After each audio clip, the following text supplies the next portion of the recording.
नमस्कार, मी संतोष पाटील, मुख्य प्रतिनिधी तरुण भारत।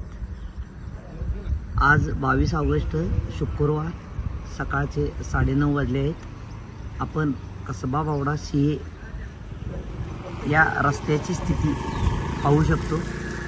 गेल्या 4 दिवसापासून कसबा बावडा सीए हा रस्ता बंद आहे। आजही इथे बॅरिकेड्स लावून रस्ता वाहतुकीसाठी बंद केला असल्याचे आपण पाहू शकतो। आपण यामध्ये पाहू शकतोय कसबा बावडा सीए रस्त्यावर जो मध्ये एक ओढा आहे, त्या ओढ्याचे पाणी रस्त्यावर आल्याने हा रस्ता वाहतुकीसाठी बंद आहे।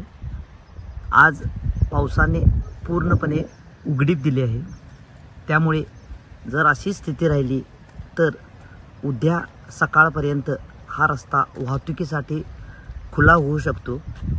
या रस्त्यावरून कोल्हापूर शहरासह इतर आजूबाजूच्या गावातून शिरोली MIDC मध्ये जाणाऱ्या उद्योजक आणि कामगारांची संख्या मोठी आहे। फक्त याच ठिकाणी 10 ते 15 फुटाच्या अंतराने पाणी येते।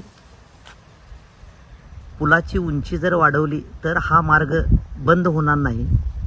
उद्योजक आणि कामगारांनी अनेक वेळा या पुलाची उंची वाढवण्याची मागणी केली आहे, मात्र त्याच्यावर अद्यापही ठोस उपाययोजना होत नसल्याने या रस्ता बंदचा औद्योगिक वसाहतीवरही मोठा परिणाम होत आहे। यावर कायमस्वरूपी तोडगा काढण्याची मागणी केली जात आहे।